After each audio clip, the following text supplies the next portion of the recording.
Yo, what's good? It's your boy, The Clinician, and I am back, bringing it to you again with another unboxing, y'all. So, man, I haven't done one of these. Feels like ages since I've done an unboxing. Man, like probably a couple weeks or so, maybe. I don't know. But anyway, got my hair down. We chilling today. It's Sunday. I'm vibing out. Just finished reading some good old stories. Fiance came over, we did our Thug Thizzle, just chilled out, vibe, all that good stuff. So now I want to do an unboxing with you guys. So this particular unboxing, I saw the comic on eBay. And basically, going on eBay, I'm always kind of skeptical. But, it's starting to warm up to me a little bit with some of my purchases. I've been very strategic in what I buy. Definitely doing my research on the feedback that a lot of these sellers are getting, from other customers, just to make sure everything's on the up and up, because I've heard some horror stories about eBay. With that being said, though, I saw that the comic that I wanted in particular was on auction. And for those of you guys who don't know, eBay does do auctions to where the seller will put their book out, and sometimes they'll have a set price at a base point. Sometimes they'll just start from ground up. Well, when I looked at the auction, it was I believe it was like it had been going on for I think about 2 days, but it was gonna last for 5 days. So it was like a 5-day auction. And I was like, okay, cool. I'm gonna play the cut, fall back, because like I was telling you in some of my previous videos, my man's Cool Cash out to him, cool brother, looked out for your boy and said, yo, man, like, don't ever just jump in and just start bidding off rip. Wait, fall back, play the cut, see how the price is going to play out, and then snipe it at the last possible minute. Because if you don't, what happens is when you bid, people who really want it are also going to bid. And what is that going to do? It's going to spike the price up. But if you wait, the longer you wait, sometimes people get cool and they think, okay, they in the clear. They're not going to keep increasing the bid. Maybe no one else is really that interested in the book, what have you. And there's not that tug of war there. But then you hit them at the last possible minute. The person doesn't have a chance to respond back with their counter bid. So it's kind of how it works. So if you guys are ever really looking to do an auction and you're on eBay or something maybe similar to eBay when they're doing those types of auctions and they're just like letting the price spike up, just snipe it. It's worked for me. It would actually work for me on a couple of things. So, just throwing it out there. So with that being said, I saw the book, waited to the last day. Oh, dang near forgot. and it's funny because eBay will send you notifications, but I just wasn't checking. I wasn't checking my email or anything. I was just like, whatever. And I was like, oh snap, that's right. The book is about to, it's about to be up. So I think I came in with like 5 minutes left. So I let it get down to about 2 minutes, 2 minutes or so, and I just snatched it up. And I got a good deal for it. So looking at the time for what cover price was saying, the book, I think the last purchase for that particular book was going at 150, 160 in rate. So it was a pretty high grade. It was a solid grade. It wasn't like a near mint or anything, but it was like a very fine, copy.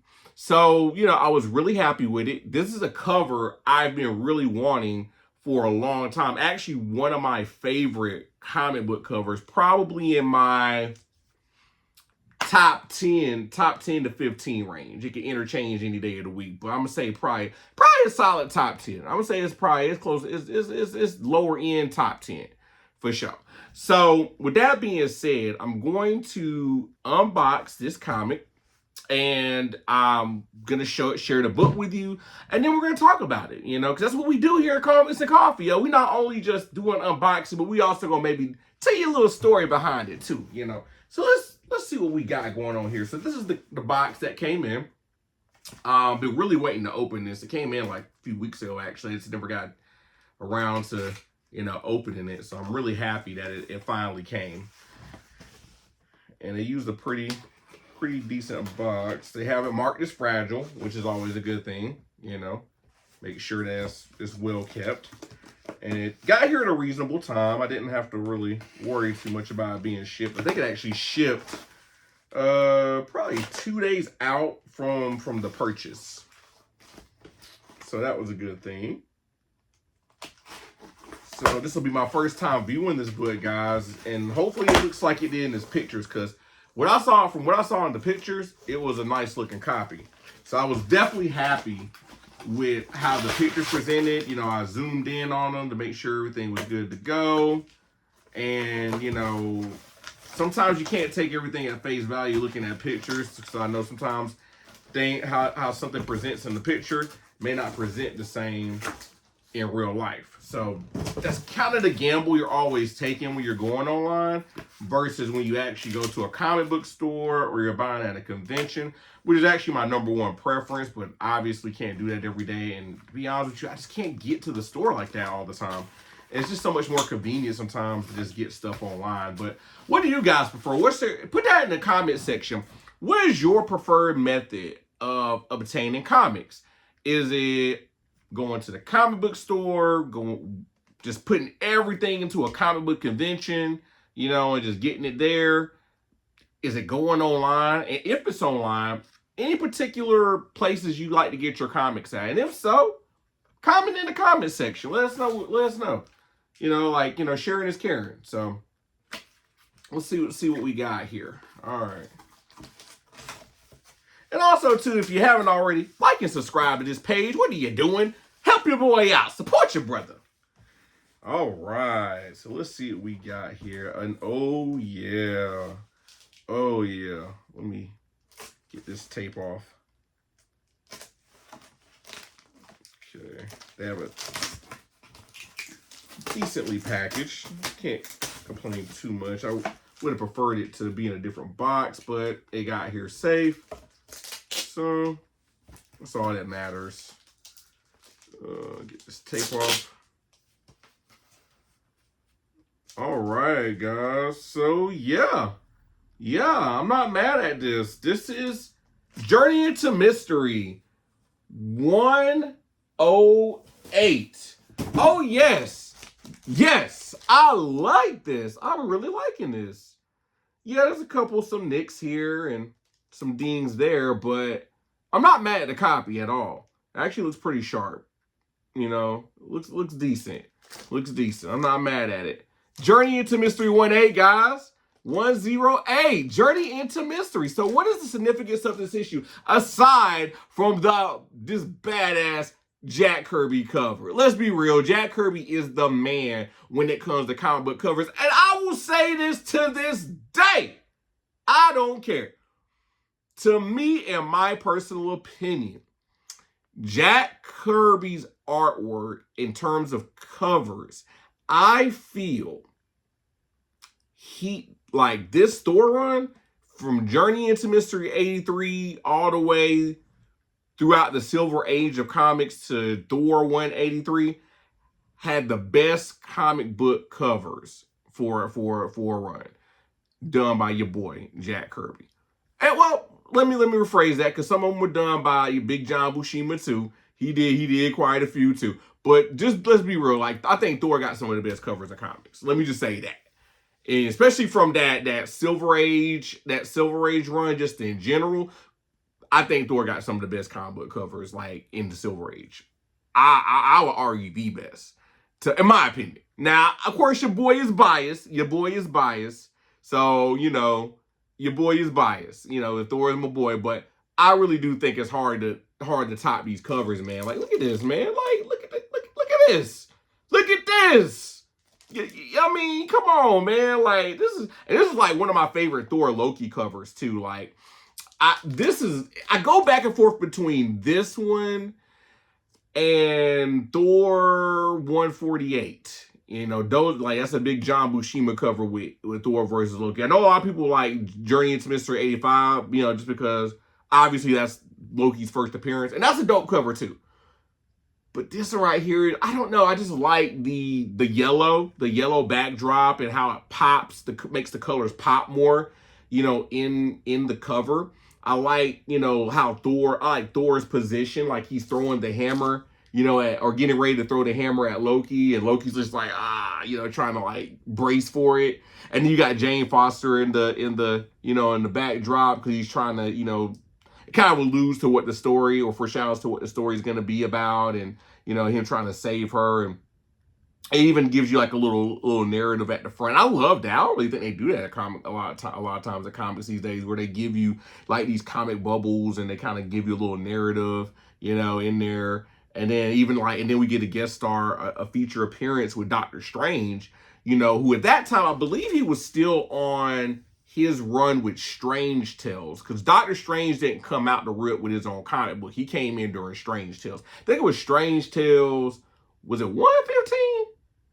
Was it 115 or 112? I don't remember. If you guys know, put that in the comment section. I think it was like Strange Tales 115 or 112. I can't remember the exact issue. But if you guys know, put that in the comment section. But this is the first time Doctor Strange crossed over into Journey into Mystery. I think there was a crossover that Thor did in Strange Tales, because I think Doctor Strange and Loki had their squabble. I don't know the exact story to that one, but I do know there's a crossover somewhere where Loki crossed over into Strange Tales, and I think Thor was also involved in that one. But in terms of just the title, Journey into Mystery, this is the first time Doctor Strange crossed over into that title. Because keep in mind, Journey to Mystery was pretty much like a sci-fi series up until Thor came into it. And Journey into Mystery 83 then just pretty much became Thor's story, but they still called it Journey into Mystery and just put Thor's name in bold. So it was still Journey into Mystery, was still the comic per se, or the magazine, but Thor was still at the forefront of the title. It pretty much took over the comic, afterwards.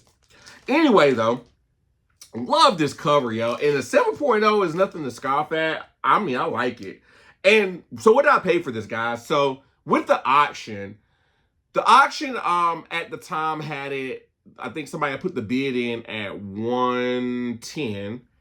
And then it went up to 115. I got it for $117.50. So this is how much this comic book cost. With tax, it was probably like $126, and it had free shipping, which is great, because sometimes you gotta factor in that stuff. Shipping ain't cheap, and especially when you're doing priority mail for these types of books, it's gonna raise. You're looking at extra $10, $15 for shipping sometimes more, but depending on where the person stays at. So I actually feel like I got a pretty good deal, and of course I'm not looking to sell it, but it's always good to know how much you're spending on your comics, so that way you know how much you're actually saving, and if you're making the right moves, because sometimes you can really overpay for a book and be like, I feel kind of bad about it. Like, you feel kind of cheated. Like, oh man, like I paid way too much and I should have probably just waited and just got it for a cheaper price. And it's okay. Be patient. Be patient with your purchases. I wanted this book for a long time, but at the time that I wanted it, it was like this type of book. I was looking at I think like a year or two ago, $180 or $200. And I'm just like, there's no way I'm paying like $200 for this. And I love the cover. I love all that, but I just didn't feel like the book was worth that much. So I waited patiently for it to go down and for the market to kind of correct itself. And once I did, I found the book that was within my price range, and I think that's okay. It's okay to sometimes just wait and be patient, collect other things that you want to get, put it on your checkbox and come back to it later. Put a pin in it. That's what I say. Just put a pin in it. Because sometimes, it's good to wait, Sometimes it's, certain things, sometimes you got to pull the trigger. But other things like this, I think you can wait on. You can sit on it for a little bit, and see what happens, in the market, especially if you feel like it's way too high and you just want to kind of look at those trends and see when it's trending down. Another thing I do too, a lot of times when I'm looking to buy comics, I never try to buy when a comic book character is about to be like at the forefront of like a movie or something big's about to happen with that character. Really MCU. So like, let's say if a Thor movie was coming out this year, oh God, I probably will fall back on collecting a Thor for that year, or at least key issues, because I know they're going to be like stupid high. Or let's say like we were getting like a Loki, a Loki movie was coming out, or Loki's about to make a huge appearance, right? I would probably fall back. So anytime you're seeing or you're noticing like that a character is about to have like a big push, or you're kind of hearing rumors about it, that's when you want to, if you're interested in that character. So like for example with Deadpool, like if you're looking at like now Deadpool and Wolverine are coming out, right? But they've been talking about this movie for how long? For probably about 2-3 years, right? So when you first heard the spec on Deadpool coming out, and you're like, oh man, this could be this actually sounds like it's going to be a real big thing. I know a lot of people say don't get caught up in FOMO, fear of missing out, right? I'm looking at it not so much from I'm trying to buy so I can sell later. I'm just talking about things I like to collect. So if there's something you're really liking to collect, so like if it was that Deadpool movie 2 or 3 years ago, you want to buy that now. A lot of times, because what usually happens is once that spec kicks in, prices skyrocket because people are trying to sell their books. So you want to sell it before the price and the premium goes up so you can actually have it in your collection. That's how I do it. Like I use like spec and FOMO not to buy, things like just the buys to be buying things to sell. I don't get caught up in that. I don't buy comic books just so I can flip them. I buy books that I like because I enjoy collecting them. And yeah, if I do need to sell something here and there, or if I do want to flip them off, or sell this book so I can get a better grade or get a book that I really want, I'll do that. No problems. That's just how, that's fine with me. But just to buy a book that I don't even really care about just because that character is going to be in a Marvel movie, it could be worth some money, I don't really get caught up into that, because that's how you end up overpaying, and a lot of times it really doesn't work out the way you think it's going to play out, So I use that FOMO, like, the FOMO warnings or the FOMO alerts is what I call them, to trigger my spidey sense or my clinician sense to get, if it's a character I like. So like if it was Thor, I would be buying up Thor. Like when Love and Thunder was coming out and I heard about it, okay, I was buying up Thor because I knew that those books were gonna go way up. So when the movie came out, I just fell back. I didn't even buy nothing. Like when it was official, I didn't buy nothing for Thor. Like I just fell back, for that. Pretty much most of that year. I think I did buy one book at a Comic-Con. I do take that back. I did buy the Journey into Mystery 112. I did buy that of the year that Thor came out. But I don't think that was a book people were checking for, and it really didn't spike up. It actually went down that year. So, but other than that, though, for the most part, I just fall back and, don't really try to buy books that once that movie is out, I don't try to buy those books. And if you miss the wave and you miss let's say you miss out on, buying it before it hits that premium, just wait for the movie to come out, do what it's going to do. And then a lot of times it'll go right back down, especially if it's like let's say, for example, The High Evolutionary. Man, and I still haven't got that book yet. But that comic book, man, it just went astronomically high. That and the first appearance of Adam Warlock, Thor 175, I believe. That was like ridiculous for like the longest. I'm like, why is this crap so high? And it was just like stupidly ridiculous. But once Guardians of the Galaxy 3 came out and it did what it did, like those books just plummeted, just crashed. I ended up getting like a Thor 175, that first appearance of Adam Warlock, I believe I think I got it for like 140, and it was like a 7.0, and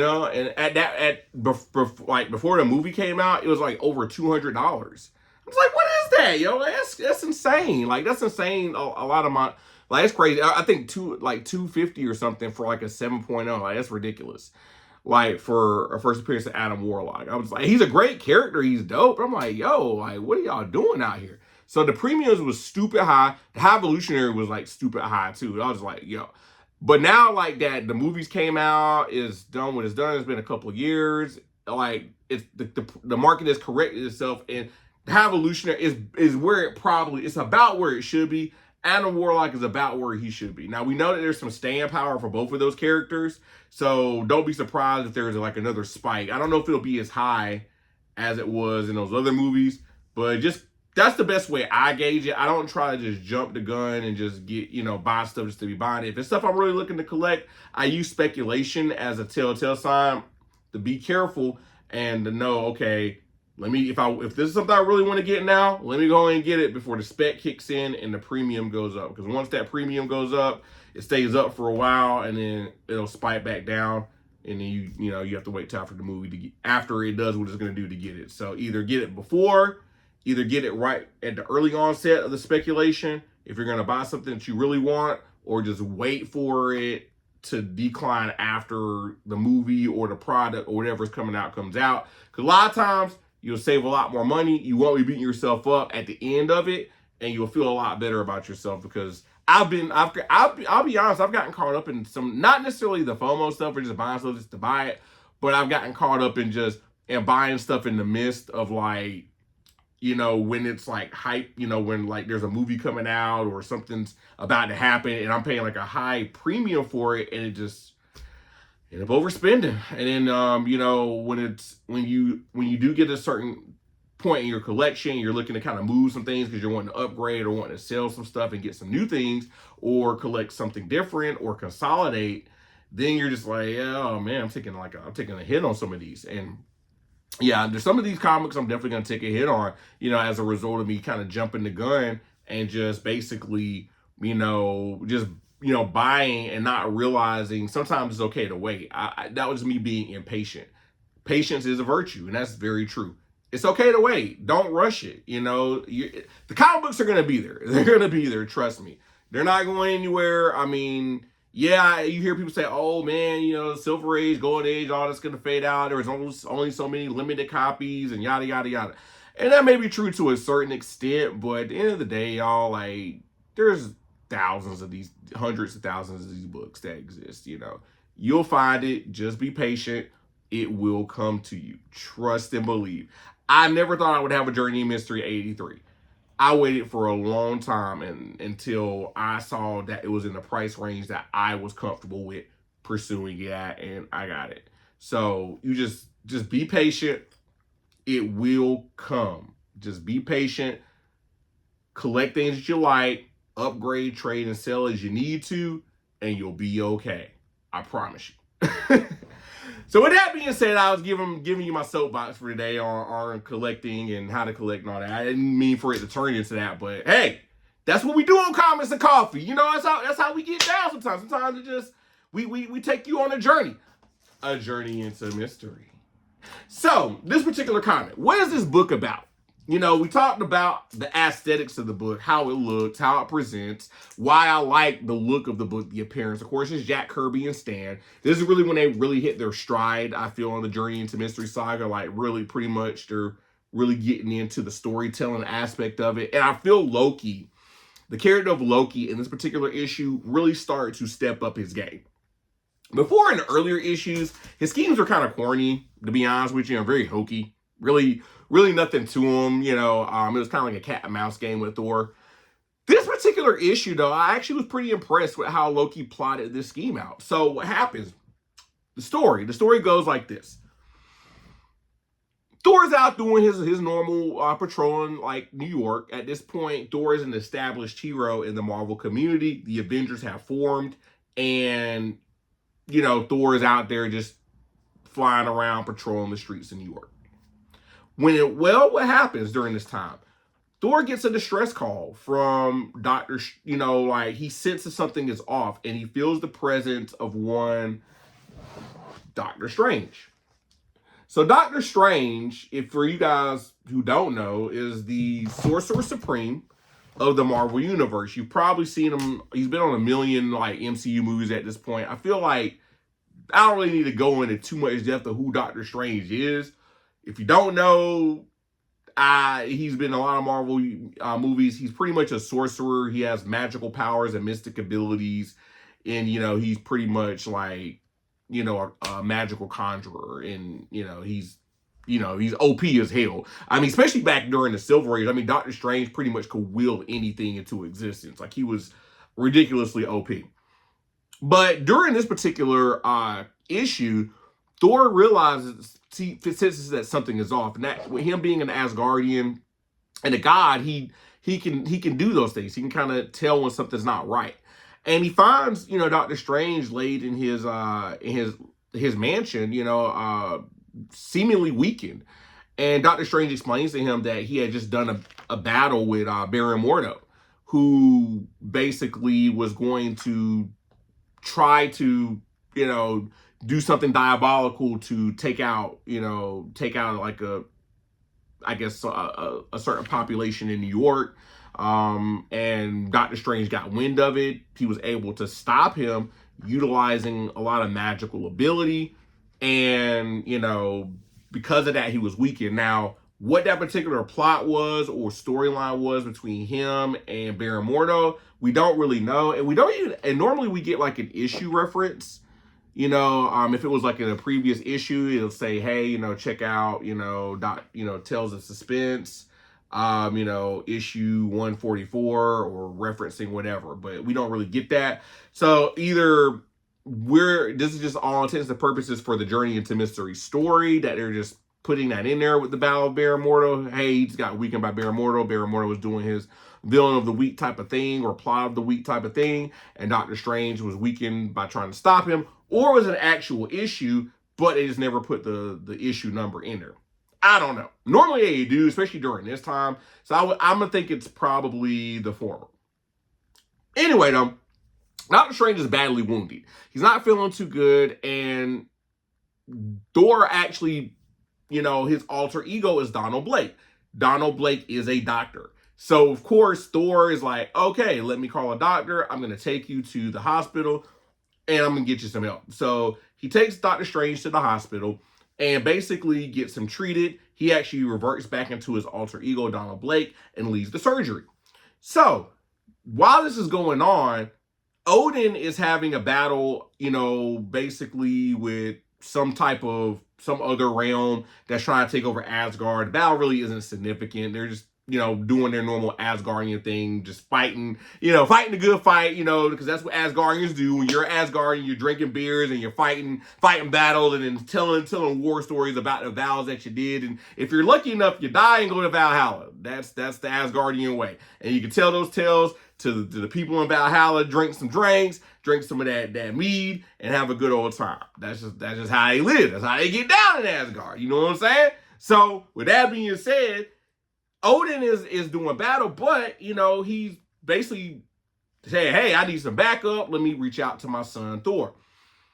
Well, he reaches out to Thor, but Thor's in the middle of doing surgery on Doctor Strange because he's not doing so good right now. You know what I'm saying? He's looking kind of hurt out there in these streets. So, Odin is like, well, Odin being the prideful, arrogant prick that he is, because Odin can be so annoying sometimes. I love Odin, but he can just be, Odin don't be thinking sometimes. I'm like, bro, like, if Thor ain't responding to you, he know who you is, my G. He know who you is. Like, you the king of Asgard.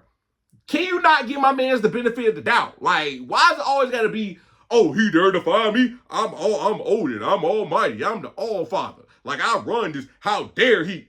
Why I always got to come down and just, I don't know. I don't know what's going on with Odin. Odin's always got, I don't know. But anyway, Odin realizes Odin doesn't hear from Thor because Thor is ignoring him because he's doing surgery on Doctor Strange, which obviously is more important than him helping his dad fight this battle. Because let's be real, like, the Asgardians weren't going to lose. They weren't struggling, man. Odin had that on lock, man. I mean, Odin don't really need that help. I mean, it's great if Thor is there, but I mean, it's not changing nothing with that battle. It wasn't even that important. It's just the idea, right? But anyway, so in the midst of all that, Loki, he peeps this. And this is where I say I feel like the storytelling gets a little bit better and Loki's a little bit more true to the Loki that we know today. He's being more manipulative in the schemer that he is. So he observes that, okay, one, Odin is out for battle. Two, Odin is not really happy with Thor not responding. And three, he knows that Asgard is unattended. So if Thor were to need help for whatever reason, he couldn't get in contact, with nobody from Asgard because they're out fighting. So what does Loki do? This is a perfect opportunity for him to go and start messing with his brother, because that's what Loki do. He always got to find some way to stay scheming and messing with your boy Thor. So he goes down to Earth And, you know, basically he disguises himself as like an elderly man. So as he disguises himself and he meets up with Donald Blake. And when he meets up with Donald Blake, he basically bumps into him as if it were an accident and causes both, because he also has a walking stick too, being an elderly individual that he's disguising himself as. And he drops the stick, or they both drop their sticks, and Loki picks up Donald Blake's stick, which is actually Mjolnir, right? Because the story goes, Donald Blake taps the stick and he turns into Thor, right? Because, you know, Thor is this whole thing. Thor was reincarnated in the body of Donald Blake. If you want to know more information, just check out my previous videos. I did a whole like Journey into Mystery omnibus story. So if you just, you know, click on that link in the comment section, it'll take you to my previous Journey into Mystery story. I'll tell you everything about it. So anyway, he taps the cane. You know, that was Mjolnir. So he took the cane, which was actually Mjolnir, and Donald Blake picked up a regular cane. And once Loki got Thor's got Mjolnir as a cane, because he wouldn't be able to pick it up if it was the hammer. He reveals himself to be, hey, I'm Loki, and throws the cane out of the window. Now, why he didn't decide to break the cane and throw it, I don't know. Could he have broke the cane? Because it was still technically a regular cane, right? I don't know. That's a good question. I don't know. Maybe he couldn't break the cane. I don't know. But either way, they were in the building. He threw the cane out the window. So now, guess what? Donald Blake cannot turn into Thor. Donald Blake, as a human, is limp. He has a lame leg. So he has to have the cane to walk, which he has a regular cane, but it's not Mjolnir. So he can't turn into Thor. So Loki takes that opportunity to kidnap Jane Foster, who he pretty much, you know, knocked unconscious with gas, and basically flees the scene. So what does Donald Blake do? Donald Blake basically, you know, during this time goes back to Doctor Strange, who is, you know, actually now is recovering after having surgery. And, you know, after he came to, Doctor Strange had, you know, told Donald Blake, hey, man, I'm your dad. Thank you. Good luck. And, you know, it's interesting. It was interesting to see that interaction between the two of them, because, as we know, before Doctor Strange became the Sorcerer Supreme, Doctor Strange was a doctor. Donald Blake is a doctor, so them having that connection and being able to kind of communicate was pretty cool. I actually like these earlier Marvel interactions with the heroes, where you can kind of, you know, see like them like interact with each other and have those conversations. I really thought that was pretty cool.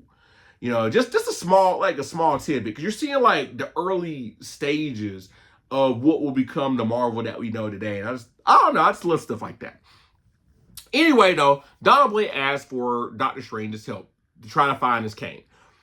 Doctor Strange at this time still doesn't know fully who Thor is and that Donald Blake is Thor. He knows them as two separate people. So keep that in mind.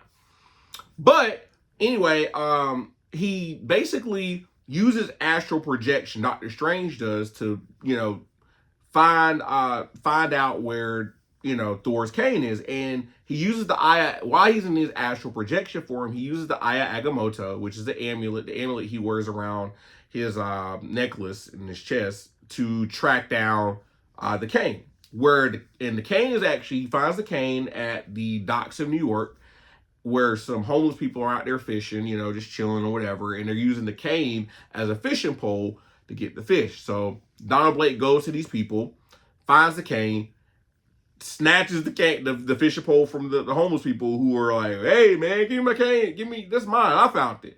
And then they see this astral projection of Doctor Strange coming, like, oh, okay, they dip out. They're like, man, forget that cane, forget that fishing pole, I'll use something later, I'm out, deuces. And then Donald Blake gets his cane, waits for Doctor Strange to leave, taps the cane, and becomes Thor. So meanwhile, like Odin basically, he basically gets back into the he gets to a certain point where he mentally contacts Thor again. And he's asking Thor, hey man, you know, where you been? Like, what's going on? Like, I needed you in, you know, for this battle. And Thor's like, oh, I don't have time for that right now, man. I got to go, I gotta save, gotta help save my girl, man. Like, I gotta be out. Now, why wouldn't Thor just tell Odin what was going on and say, hey, Loki has kidnapped Jane Foster. I need to save her. I don't know why.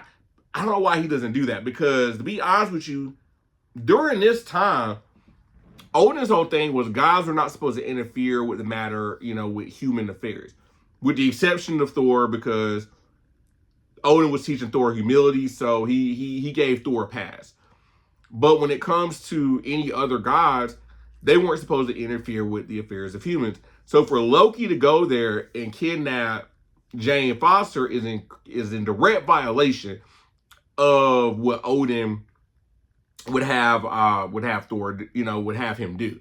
So if Thor were to have told Odin, hey Odin, Loki kidnapped, my bad on the battle, I was helping somebody out with surgery, that really needed it. He wasn't in a good space. But Loki, your son or your adopted son, has kidnapped the girl that I love, Jane Foster, who is a human, who is a mortal, and I basically threw my cane out, and I had to find my cane so I could become Thor to save her. That's what I got going on right now. So this whole battle thing, I don't know. So I feel like Odin would have probably, if he would have heard that, I feel like Odin would have probably respected that more and been like, okay, go ahead, take care of that. I'll deal with Loki later once we get done with this battle. I feel like that's how it would have went down. But because he didn't really tell Odin what was going on, then, Odin felt some type of way and he got a little peed off at the sun. So, he felt he pissed Odin off. Now, doesn't Odin not have is he not all seeing? Does he not have like the birds that can see everything? Yes. And why he didn't just observe, I don't know, during that time, because it seemed like he would have already been aware of this, but whatever. We find that Thor ends up bumping into the Avengers at this time, because by this time the Avengers have formed, and I'll show you this picture as well. So the Avengers have formed at this time, so they're crossing over as well into Journey into Mystery. And I think it's just the way, I kind of felt like this part was kind of unnecessary. I mean, it was cool just to show that, hey, we're here, we're the Avengers, we do exist in the same world. So I guess that's kind of cool. But Thor ends up running into him, and they're like, hey, bro, what's up? Are you okay? Like, what's going on? And Thor's just like in such a hurry right now. He's so frantic that he's just like, yo, just get out of my way right now, man. I gotta save my shorty. Oh, man, we can help you. Let's team up. And Thor's just like very dismissive of him. He's like, nah, this is my this is my fight. Don't interfere. And he actually like kind of pushed back a little bit at Giant Man and was just like, get up out my way. Like he was ready to duke it out with Giant Man for a quick sec. But and the Avengers was like, oh, okay, we were just trying to help, but I guess whatever he got going on is mad pressing. And then Thor's thoughts, he's thinking like they wouldn't be able to deal with Loki, so this is a fight I gotta handle. So I guess in one way it was kind of cool to see the interaction. I guess it kind of foreshadows what's kind of going on in the actual Avengers storyline, because I believe this was like an earlier, during this time, I think the Avengers had just had a release like their first couple of issues. So the Avengers in general have always been like a dysfunctional team, especially before Captain America came onto the scene and really started leading the Avengers. It always felt like they were just like a ragtag group of people who just happen to be superheroes. They're like, okay, we're together because we're superheroes, but we're really not working together. And that's what you kind of saw in the earlier issues of the Avengers, where they were always kind of at each other's throats. People was always coming and leaving the team. Hulk couldn't even stay on the team. He was just like, he was on there one day, gone the next. And then, if I remember correctly, though, their first villain was Loki. So I think they were kind of familiar with Loki by this point. I think they could have been of some help. I don't think it would have hurt to have the Avengers there. I think they would have probably actually made Thor's life a little easier with this particular issue, but nonetheless, Thor said, I got this. This is Thor's comic book. So I don't want Avengers in Thor's comic book. I got this.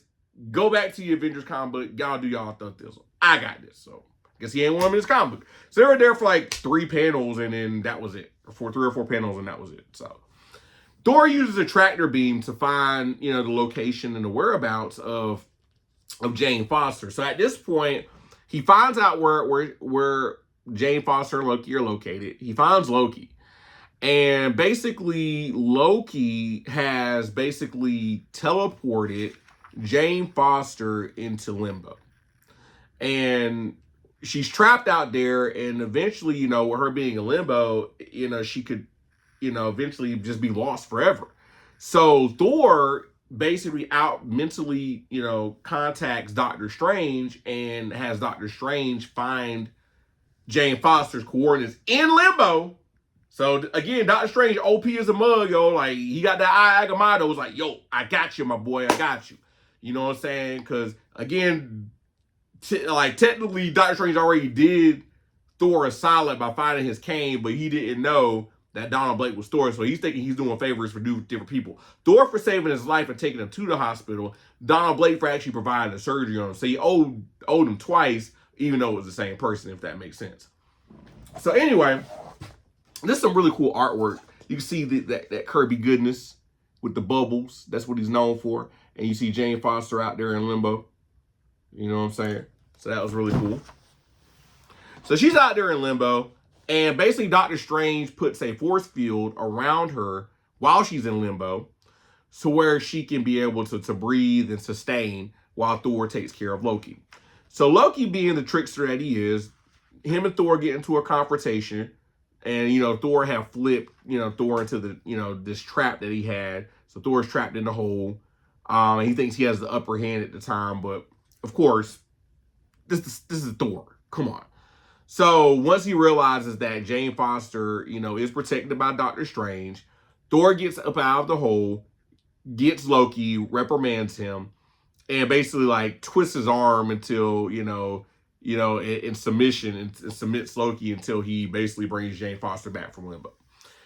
So Odin basically finally took time to be the all-seeing father that he is, or the all-father that he is, and observed the whole thing and realized that the reason Thor wasn't helping with the battle was because he was distracted by, you know, whatever what Loki had going on, you know, with Jane Foster. So he basically sends one of his Asgardian soldiers to capture Loki and take him back to Odin for it to be assumingly punished. But of course, as we know, it never goes that way. Loki always ends up getting out and, you know, getting out of the situation. So Loki saves Jane Foster, the day is saved, and that's the end of the issue. Now, there is a Tales of Asgard that actually comes right after this. That's actually really dope, and I'll actually show you some of the artwork for this too, because I love the Tales of Asgard series. Y'all are lit; they're like that, and I love the artwork. Like, you can look at this Jack Kirby artwork, like the shadowing and the detail in this issue. So this is basically like an issue where Thor disguises himself as a regular mortal. And infiltrates the troll headquarters and, you know, allows himself to become enslaved by them because they had other Asgardians there that were captured. And basically, once he gets into the heart of their headquarters and finds the other Asgardian slaves, Thor reveals himself, or he reveals his true identity, and he pulls out the hammer Mjolnir, fights the trolls, and leads the charge out of the other Asgardians that were held captive and enslaved. So it's a really cool issue, y'all. Like, I really love the Tales of Asgard, and I do have an issue of the Tales of Asgard, like the whole complete collection that I got, through I got it on Instagram through one of those live Instagram feeds, and I think I'll share that with you one day. I'll do a video on Tales of Asgard. If you guys want to see a video on the Tales of Asgard stories where I really go in depth on each of the stories of the Tales of Asgard, let me know. Put that in the comment section, below. But with that being said, though, guys, it's been a pleasure rocking with you. I really love this copy of Journey into Mystery 108. It's such a beautiful copy, and I'm so blessed to have it. I'm blessed to be able to even, obtain this copy. I love how it presents.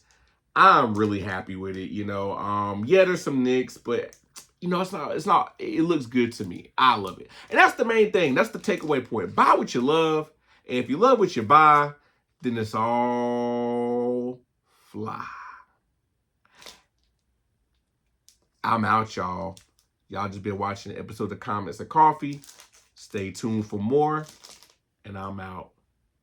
Peace.